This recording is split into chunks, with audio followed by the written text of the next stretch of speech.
வணக்கம் ஃப்ரெண்ட்ஸ், இன்றைக்கி நம்ம பார்க்க போகிறது ஒரு டேஸ்டியான குயிக்காக செய்யக்கூடிய ஒரு சிக்கன் வறுவல் தான். வாங்க இதை எப்படி பண்ணுறதுன்னு பார்க்கலாம். இதுக்கு தேவையான பொருட்கள் ஸ்க்ரீனில் இருக்குது, நோட் பண்ணிக்கோங்க. நான் 1/2 கிலோ சிக்கன் எடுத்து வச்சுருக்கேன். நல்லா எலும்பும் கறியுமாக தான் எடுத்திருக்கேன்.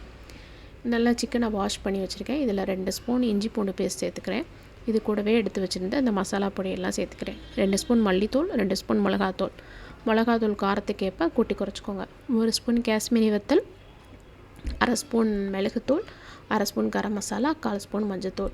இது கூடவே கட் பண்ணி வச்சுருந்த 3 பச்சை மிளகா, அது கூட ஒரு நீல வாக்கில் வெட்டி வச்சுருந்த ஒரு பெரிய வெங்காயம், இதையும் சேர்த்துக்கிறோம். இப்போ இது கூட நம்ம எடுத்து வச்சுருந்த கஸ்தூரி மேத்தி 1/2 ஸ்பூன் அதையும் சேர்த்துக்கிறோம். கூடவே நம்ம இதுக்கு தேவையான அளவு உப்பையும் சேர்த்துக்கிறோம். நான் 1 ஸ்பூன் சேர்த்துருக்கேன். நீங்கள் உங்கள் டேஸ்ட்டுக்கு ஏற்றாப்புல கூட்டி குறைச்சிக்கோங்க. இப்போ இது கூட எடுத்து வச்சுருந்தா ஒரு 2 டேபிள் ஸ்பூன் கடலெண்ணெய் சேர்த்துக்கிறேன்.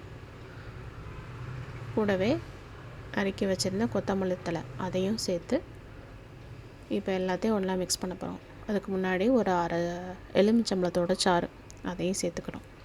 இப்போ இதையெல்லாம் நல்லா மிக்ஸ் பண்ணி ஒரு 1/2 மணி நேரத்துலேருந்து 1 மணி நேரம் பக்கம் நல்லா ஊறட்டும், மேரினேட் ஆகட்டும். இப்போ ஒரு மூடி போட்டு நம்ம இதை 1 மணி நேரம் பக்கம் ஊற விட்டுருவோம். இப்போ 1 மணி நேரம் கழித்து ஒரு கடாயில் நம்ம ஒரு 2 டேபிள் ஸ்பூன் எண்ணெய் விட்டுக்குவோம். அதில் 2 ஏலக்காய், 3 கிராம்பு, 2 துண்டு பட்டை அதையும் சேர்த்து வறுத்துக்குவோம். இப்போ இதில் நம்ம ஊற வச்சுருந்தோம் இல்லையா அந்த சிக்கன், அதை அப்படியே அந்த எண்ணெய் கடாயில் சேர்த்துக்குவோம்.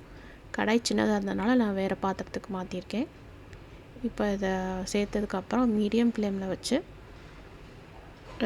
திருப்பி கொடுத்துட்டே இருங்க. ஒரு 2 நிமிஷம் பக்கம் வச்சுருந்துட்டு மூடி போட்டு வேக விடுங்க. அப்புறம் ஒவ்வொரு 2 நிமிஷத்துக்கும் மூடி எடுத்து சிக்கனை நல்லா எல்லா பக்கமும் கிளறி விடுங்க. இப்போ நம்ம இதில் தண்ணி சேர்க்கலை, சிக்கனில் இருக்க தண்ணியிலே இது வெந்துடும். மீடியம் ஃப்ளேமில் இருக்கட்டும், ஹை ஃப்ளேமில் வச்சா பிடிச்சிரும். நல்லா மீடியம் ஃப்ளேமில் வச்சு 2 நிமிஷத்துக்கு ஒருக்கா மூடியை திறந்து கிளறி விட்டுக்கோங்க. இப்போ ஒரு 6 மினிட்ஸ் ஆகிடுச்சு. இப்போ கடைசியாக நம்ம இதை லேசாக தண்ணி ரொம்ப பிடிக்கிற மாதிரி இருந்துச்சுன்னா லைட்டாக தண்ணி தெளிச்சுக்கோங்க.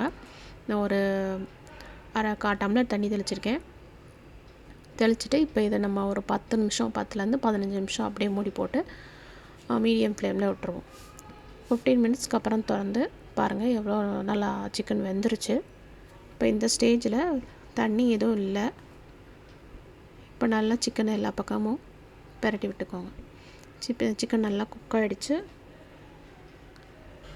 இப்போ இதில் நம்ம எக்ஸ்ட்ரா கொஞ்சம் காரம் தேவைன்னா மிளகுத்தூள் சேர்த்துக்கலாம். அந்த கிளிப் மிஸ் ஆகிடுச்சு. இப்போ சிக்கன் ரெடி ஆகிடுச்சு. கடைசியாக இதில் கொத்தமல்லி கட் பண்ணதை மேலே தூவி சர்வ் பண்ணுங்கள். பாருங்கள் சிக்கன் நல்லா குக் ஆகிருக்கு, நல்லா சாஃப்டாக வந்திருக்கு.